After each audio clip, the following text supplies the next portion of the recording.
They don't warn you that sometimes the person who destroys your life shares your last name. And the cruelest part? You won't even see it coming until you're already standing outside your own damn house with nowhere to go. My name is Loretta Mae Johnson, born and raised right here in Atlanta, Georgia. I'm 57 years old, a church-raised, soft-spoken woman, but don't let that fool you. I've lived through segregation, factory work, losing my husband at 39, and raising 2 sons on food stamps and prayer. I've buried people I loved. I've forgiven things no woman ever should. Before we begin, tell me one thing in the comments. Did your grandmother ever share stories like this with you? I still remember sitting beside mine, listening till sleep took over. Let's see how many still remember those days. Because I need somebody listening tonight. What I'm about to share, I wouldn't wish on my worst enemy. It all began the night the lottery numbers hit. $85 million. Money I never asked for. Money I never worshipped. Money that would become the weapon used to put me out on the street like trash. That night, I wasn't even watching the draw. I was in my kitchen stirring collard greens, humming to Mahalia Jackson softly like I always do on Fridays. I'd already forgotten all about that little ticket I bought down at the BP just because the cashier said, "Go ahead, Miss Loretta, you feel lucky today." I only bought one. Never bought no more. But I'll never forget the way my daughter-in-law screamed. She didn't say Mama Loretta. She didn't say thank you Jesus. She screamed, like the devil just granted her a wish. Then she ran. Not to me. Straight to my son. That's the moment I should have known. Money don't change people. It just shows you who they actually were the whole damn time. But I didn't think betrayal. Not then. Lord, no, I thought blessing. Family blessing. I saw my late husband in my mind. I saw college funds for my grandbabies. I saw mortgage freedom. I saw honor. Oh, but the way that girl's eyes looked at me after that night. It wasn't honor. It wasn't love. It was possession. You ever seen somebody mentally move you out your own house? Before the door even opens? Because I have. That night, before I went to sleep, I heard her whispering downstairs. Not laughing. Not rejoicing. Strategizing. Already. A chill ran through my bones. Like God himself was trying to warn me. I stood there at the top of the staircase in the dark, barefoot, in silence. Listening to a plan I wasn't supposed to hear. A plan about me. About my house. About keeping me quiet. That was the moment I realized. They weren't celebrating with me. They were celebrating without me. And somehow, I was already in the way. And baby, that was just the beginning. I didn't sleep that night. Not even for a minute. I laid there in the dark, staring at my ceiling fan spinning slow like time was dragging its feet, while somewhere downstairs, my own son and his wife were discussing how to handle me. Handle me. Like I was a liability. An obstacle. A problem to be managed. Child, the kind of pain that gives you. It don't burn like fire. It freezes you. Makes your blood run cold. By morning, my daughter-in-law Danielle, that's her name, walked into my kitchen acting softer than cotton. Smiling wide. Voice sweet as melted sugar. Like I imagined it all. "Good morning, Mama Loretta," she said real gentle. "I made you breakfast." She never made me breakfast before. I stared at that plate of cheese grits and biscuits like it was poison. "Oh, thank you, baby," I said, but something in me had already shifted. I didn't trust nothing sweet anymore. My son, Marcus, finally came downstairs. Didn't hug me. Didn't kiss my forehead like he used to. His voice was flat. Businesslike. "Ma, we need to talk." That's all he said. Not congratulations, Mama. Not God answered your prayers. Not I love you. We need to talk. We sat at the dining table, the same table I fed him at when he was too little to hold a spoon right, and he didn't even look at me when he spoke. "Mama," he said, "I think we should put everything in me and Danielle's name, just to protect you. You know how people get when money involved. Every bone in my body went still. Just to protect me. Language of manipulation 101. That's how people steal without you realizing you agreed. I looked him dead in the eye. My voice didn't shake. Protect me from who, Marcus? He swallowed. Didn't answer. Danielle jumped in quick. We talked about it last night. We already drafted some transfer papers. You don't have to do anything, just sign. Already drafted. Already. Before I even woke up. That's when I knew they were moving faster than betrayal usually moves. Like they'd rehearsed this before the lottery even hit. I excused myself with a quiet amham and walked upstairs, slow, calm, unbothered. But inside, a quiet war had officially begun. I sat on the edge of my bed, opened the top drawer, pulled out my Bible. Not to read it.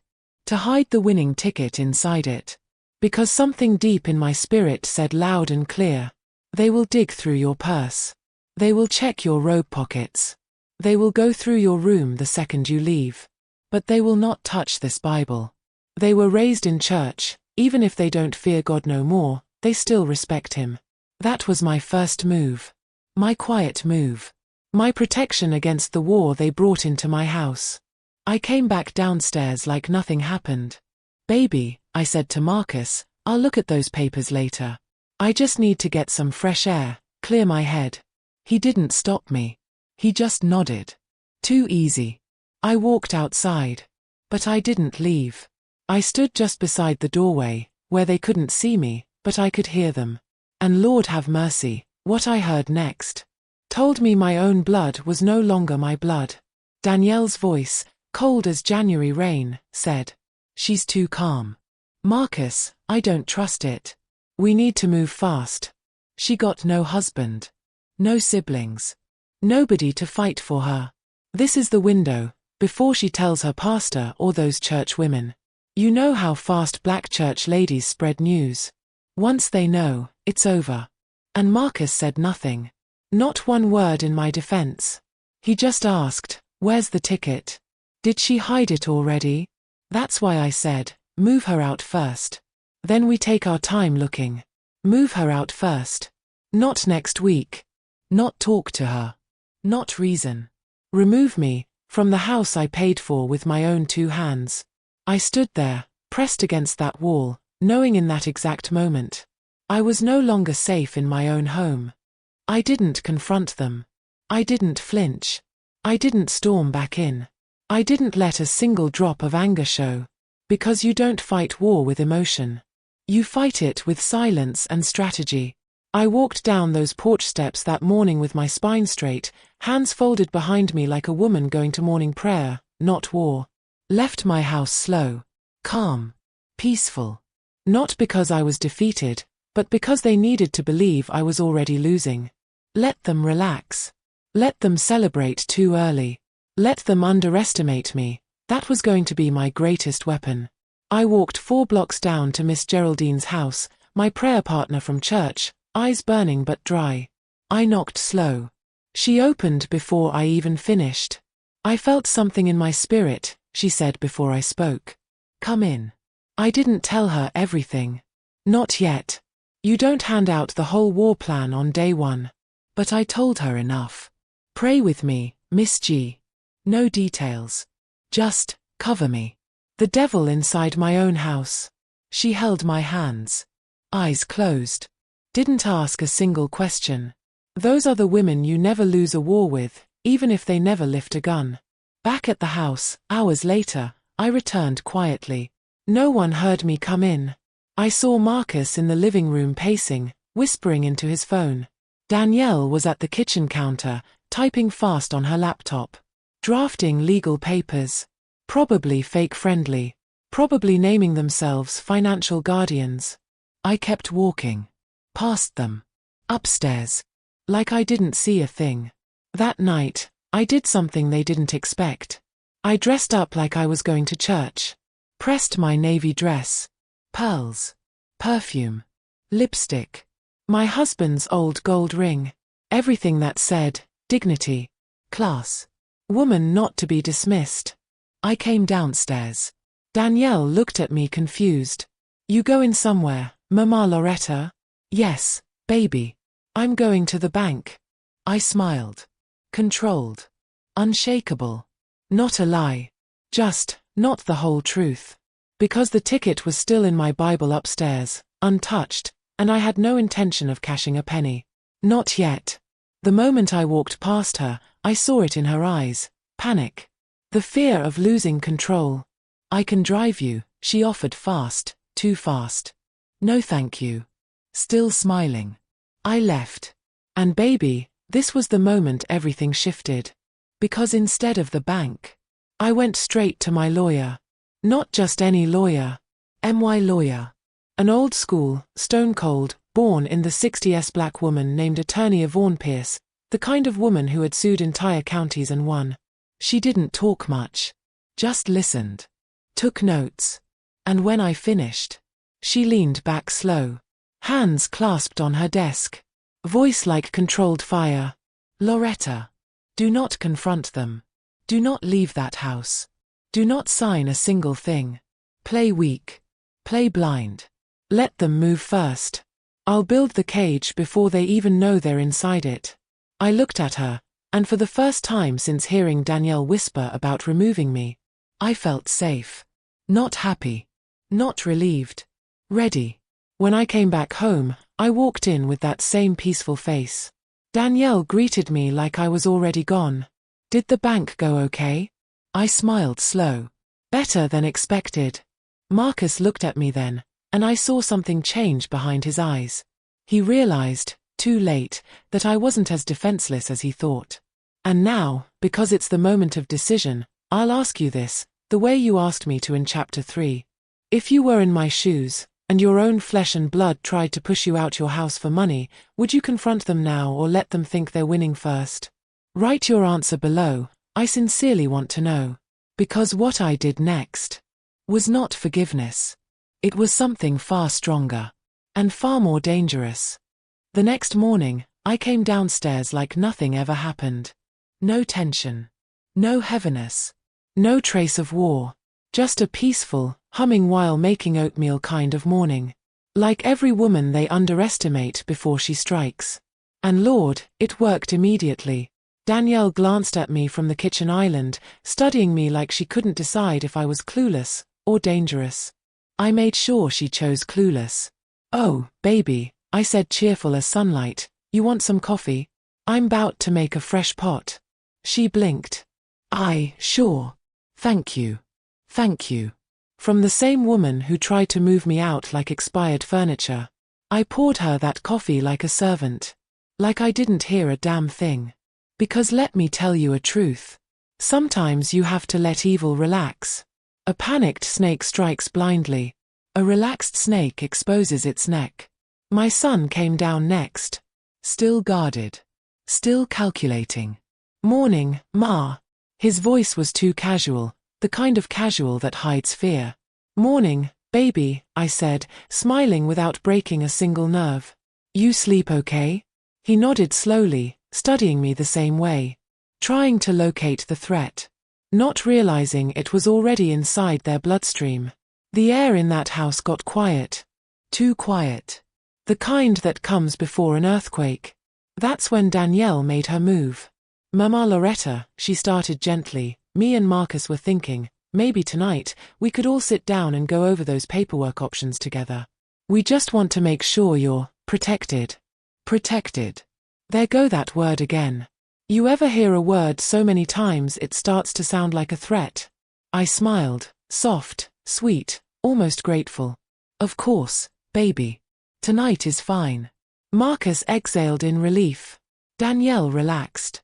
They bought it. They fully believed this wasn't war. They thought they had me gently wrapped around their fingers. Good. That's exactly what I needed. Hours passed. I moved around the house like a retired old woman with too much time and too little suspicion. I cooked. I watered my plants. I called the church lady and asked about casserole pans for Sunday service. I laughed loud on the phone, intentionally. I made them believe I thought this was just a blessing season, not a battlefield. I even sat with Danielle and watched a TV show. Forced myself to chuckle at parts one didn't even hear. And when Marcus came home later that evening, he saw us like that. 2 women. One laughing. One pretending not to see the knife behind the other's smile. He relaxed too. They shouldn't have. Night fell. Danielle set the papers on the dining room table, printed, organized in a neat little folder like a polished crime. I sat down slow. Hands folded. No nerves. Before we start, I said, let me ask one thing. Marcus and Danielle looked at me, alert. If I sign this, does that mean you're gonna take care of everything? Bills, repairs, taxes, all that? They exchanged the fastest glance, that blink of calculation. Yes, Marcus answered first, too quickly. That's the whole point. I nodded. Paused. Let the silence thicken just enough to make them sweat. Then I smiled. Well, that's a relief. 'Cause I'm too old to stress. I just wanna rest. Let young people handle things. Danielle smiled, wide. Marcus exhaled. Hook set. Neck exposed. They never saw the blade. I signed nothing that night. I pretended to read. Pretended to ask questions. Pretended to be grateful. But when it came time to sign, suddenly, I acted tired. Yawning. Rubbing my forehead. Oh Lord, my blood sugar must be low. Let me go lie down first. My eyes ain't focusing. Tomorrow morning, we'll finish. They were annoyed, but not suspicious. Just eager to get it over with soon. Perfect. Because while they slept that night, their names were already being documented. Every whisper. Every statement. Every move. By my lawyer's private investigator. Hidden cameras? No. Hidden legal recording? No. We didn't need anything illegal. We had something far more powerful. A law that protects the elderly from inheritance coercion, especially when the target is isolated and dependent. The kind of law Danielle forgot existed. The kind of law that turns betrayal into felony. And from that moment on, I stopped being prey. I became the storm that was already inside the house. By the time the sun rose the next morning, something in the air had changed. Not loud. Not visible. But spirit deep, something told me I was no longer just surviving in that house. I was in control. And they still didn't know it. I came downstairs humming softly, same calm rhythm. Fried bacon. Buttered toast. Fed the birds on the porch. Made the house feel peaceful on purpose. Because evil only exposes itself when it believes there is no danger. And right on cue, Danielle floated into the kitchen with a little too much confidence in her walk. Tight ponytail. Nude lipstick. Full makeup at 7 a.m., dressed like she was about to film a victory speech. Not greeting. Not respecting. Moving like a woman who had already declared this house was hers. Good morning, Mama, she said, not Mama Loretta anymore. Just Mima. Possession. Ownership. And I caught it. Oh, morning, baby, I answered gentle as still water. You sleep good.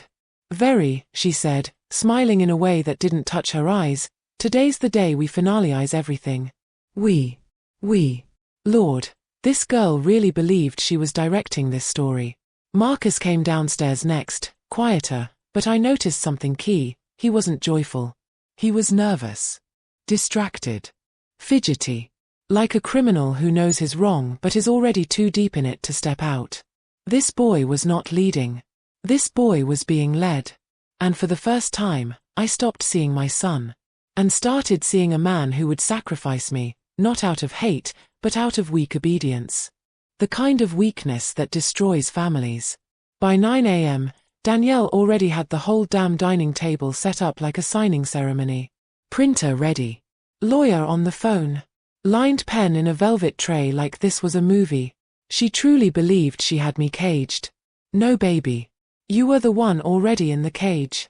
They sat across from me. Danielle cleared her throat. Took charge like the woman of a home she did not build. Mama Loretta, this is the property transfer. You'll still be able to live here, of course. We're just making sure it's legally protected in our name, because, well, she fake paused for pity. Looked me in the eye. We don't know how much longer you'll be with us. She said that to my face. While I was healthy. Standing. Breathing. I didn't flinch. I nodded slowly, as if I accepted her logic. As if I agreed that I was already gone. Marcus watched me carefully. Danielle slid the paper closer. Just sign here, Mama. It's what's best. And that's when I did it. Not by yelling. Not by crying. By softly removing their illusion. I looked Danielle straight in her eyes. And with the calmest, most unsettling voice I ever used in my life, I said, "Before I sign anything, let me ask something, baby." She smiled, confident. "Of course, Mama." I leaned forward, still gentle. "Which one of you told your cousin Mia that I was dying?" Her smile dropped. Marcus froze. Silence. Not confusion, fear. Because they hadn't told me they said that. They told other people. People who started calling, asking, "Is Miss Loretta okay? We heard something."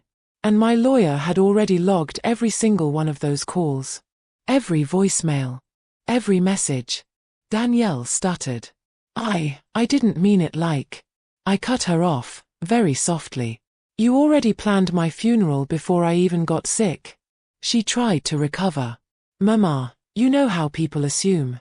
And you told them," I continued, never blinking, "that this house was already being put in your name. Dead. Silent. No air in the room." Marcus suddenly stood up. "Mama, we were just." "I know," I said calmly. I stood too. "And that's why. I already secured my will." Their faces, drained. I placed a single white envelope on the table. "You should probably read what happens if either of you attempt coercion. That's the legal word." Danielle's fingers trembled reaching for it. I didn't wait. I turned away, smooth, and ended with, "And by the way, the lottery office already has my voice signature on file. So even if you find the ticket, you still can't cash it." I walked away then, leaving them paralyzed. Because that was just the first warning. And baby, what came next would not be a warning. It would be judgment. I remember the exact moment the air in that room changed. Not loud, not dramatic, but like the kind of shift a woman feels in her bones before anybody even speaks. The dinner table was set beautiful that night. Polished mahogany shining like molasses, Mama's good Sunday dishes out even though it was a Wednesday, candles burning slow like some type of ceremony was about to happen. Nobody told me we was having a special dinner. But I knew from the way folks was avoiding each other's eyes, this wasn't no dinner. This was a setup. Clarence sat across from me, shoulders stiff, fork in his hand but not moving. Except he wasn't nervous. Oh no. He was too still. Too calm. Like a man who already know what's about to go down, because he the one who planned it. My daughter Tiffany, that girl so tense you could hear her heartbeat over the clock on the wall. She ain't touched her cornbread. Lord knows Tiffany don't ever skip cornbread unless death is present. "Mama," she finally whispered, her voice sounding like it was dried up from holding back tears for hours. I didn't look at her. I kept cutting my food slow, steady, as if pretending tonight was normal could keep it from becoming whatever it was fixin' to be. "Mama," she said again, but this time her voice cracked. That broke me. I set my fork down. I looked at her. Eyes swollen red. Hands shaking. Her throat working like she was swallowing glass. "I need you to know before you hear it from somebody else," she began. And right there, my spirit leaned forward. Something unholy was crawling its way toward me across that table. I could feel it. Before I could speak, Clarence cut in smooth. "Never, I think I should be the one to explain." He said it gentle. Too gentle. Like the way a doctor say "I'm sorry" before telling you someone died. I saw Tiffany flinch like she'd been slapped. I turned. Very slow. And I looked at the man I gave 31 years of my life to. "Explain what?" I asked. Not a question. A warning. He leaned forward, folded his hands. "Never. Baby. There are some financial decisions I had to make." I didn't move. I didn't blink. "Go on," I said, like the judge I never got to be. He exhaled, calm. Too calm. I took my name off the house last month. The silence in that room went violent. House. My house. The one I paid for. The one my mama died in. The one generations of my blood built with sweat, and scrubbed with prayers, and held together with nothing but gospel and oatmeal bathwater when times got hell. He took his name off my house. My voice didn't rise, didn't shake. It fell low. And whose name you put on it? Because I already knew. Tiffany burst. Mama, I swear to God I didn't know what he was doing. I found out too late. I tried to stop it. He cut her off like she was nothing. Her name, he said. Calm. Serene. Rehearsed. Is Melissa. Melissa. I knew that name. Not because he ever said it. But because a woman always knows. The world didn't move. But something inside me did. Not anger. Not pain. Something older. Something quiet. Something that wakes up in a woman when her last illusion finally dies. I stood. Nobody could breathe. I'm gonna give you 10 seconds to say this is a joke. I said. Straight. Controlled. Godlike. He didn't speak. Tiffany was sobbing loud now, hand over her mouth, her soul spilling out. Clarence just sat there, exhaling like a man relieved to finally drop a mask he should have died in. I nodded. Slow. Not heartbreak. Closing. My voice came back steady, rich, ancestral. Both of y'all, out my house. Now. He blinked. Tiffany froze. Mama. I didn't look at her. Go where you safe, I said soft. But leave. Tonight. Clarence actually had the nerve to chuckle, a dry, ugly thing. You can't throw me out of a house that ain't in your name anymore. Oh. Oh, that's when everything shifted. I smiled. And baby. If you from my generation, you already know. When a black woman smiles like that, the devil himself start packing his bags. Clarence didn't know it yet, but the moment he told me my own house didn't belong to me no more, he didn't just cross the line. He spit on it. Burned it. Buried it.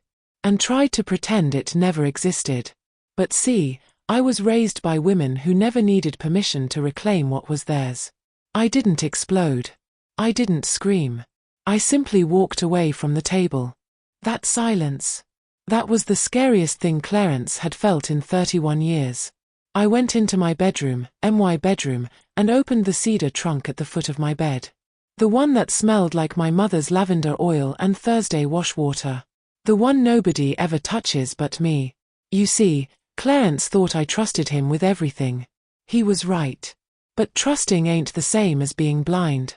Inside that trunk was a thick brown envelope, untouched for years. I came back into the dining room holding it. Clarence leaned back cocky, pretending calm, but I saw the flicker in his eyes. That man forgot who I used to be. Forgot who I still am.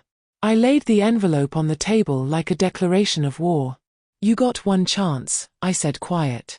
To walk out my house with dignity. He snorted. You don't own this house anymore, never. Stop talk. I raised one hand. He shut up. I opened the envelope, pulled out documents. Original deed. Inheritance papers. Property protections filed 15 years ago. Clarence's smile died before my voice even rose. You think I let a man sign my life away before making sure the ancestors triple-locked my bloodline? My tone dropped wholly. I registered this house under the May Henderson Family Trust in 2009, meaning even I can't sell it without a blood heir majority vote. And then, I dropped the real one. And that trust legally requires every decision to go through my mother's law firm. Which you were never made an authorized party of. Silence. Clarence blinked hard. That vein in his neck popped like somebody hit him. Tiffany gasped out loud, hope crawling back into her lungs. I stepped closer. And Melissa? I said calmly. Melissa gonna be receiving a formal letter of cease and desist before breakfast. I locked eyes with him. And if she set one foot near anything with my family name on it, she gonna learn real quick. Pause. Deadly calm. I don't lose. He stood up fast, like he forgot he was 56 with 2 bad knees. You think you can just block Emmy out my OWN life? He snapped. I didn't move. You removed yourself, I said. When you put another woman on your chest and then tried to put her name on my grandmother's land. His jaw clenched. I took one step. And understand this clear. I leaned in. Asterisk asterisk, I ain't leaving my house. You are. And then I turned to my daughter. Tiffany, baby, not you. She broke completely then. Didn't care who was watching. She fell into my arms sobbing like she was 6 again. I held her like blood should. Clarence looked between us, furious, powerless, but most of all, exposed. He grabbed his coat slow, shaking like anger was fighting shame inside him. And as he walked to the door, I didn't say a word. But he felt it. The door didn't close behind him. It sealed. Like an era ending. And if you are still listening, Lord, don't move. Clarence never came back inside that house. He stood outside in the cold night air like a man suddenly recognizing the weight of his own choices. His shoulders fell. His pride dropped. For the first time since he was a boy, his eyes looked empty. Not angry. Not cocky. Empty. And I knew then, judgment had already started. And it didn't even need my hands to finish it. I didn't slam the door. I didn't curse. I didn't even call his name. I turned. And I went back to my daughter. Tiffany was sitting on the floor beside the kitchen island, knees hugged to her chest, eyes raw and red, the glitter of mortgage fraud tears still drying on her lashes. She looked like the same child who used to come home from 6th grade crying because the world felt too mean and too loud. And I realized.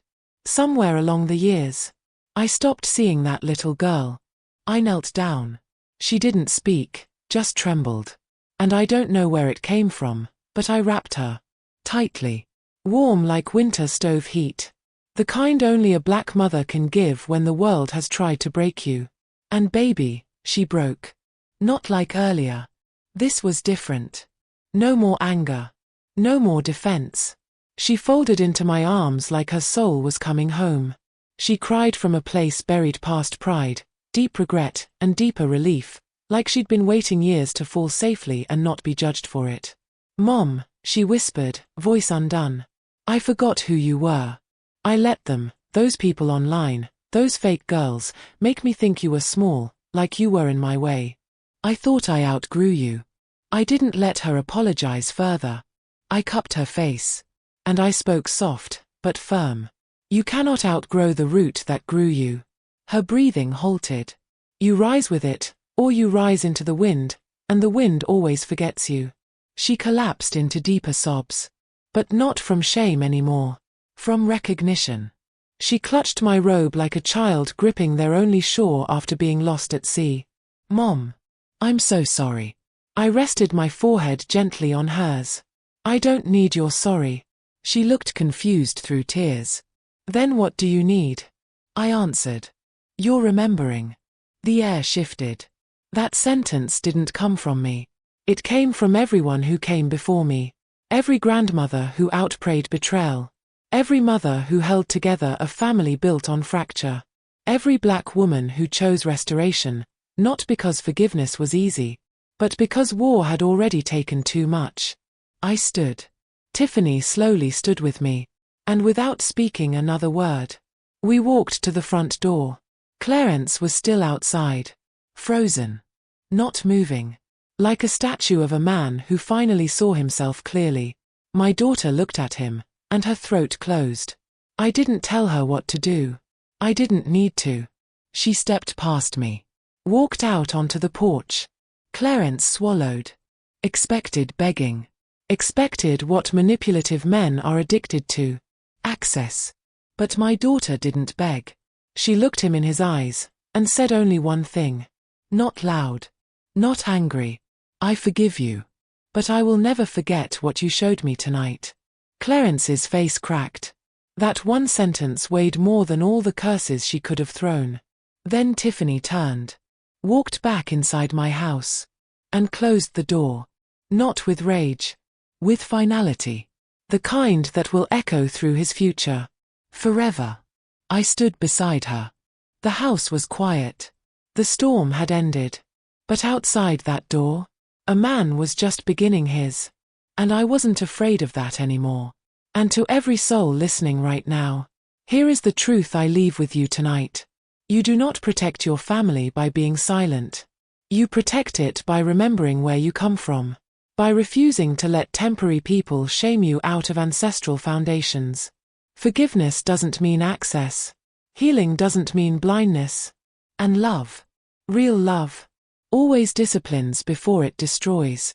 If this story touched something deep in you, drop just one word in the comments. Remember, because some of us listening tonight are the last guards of our bloodline, and we will not fail them.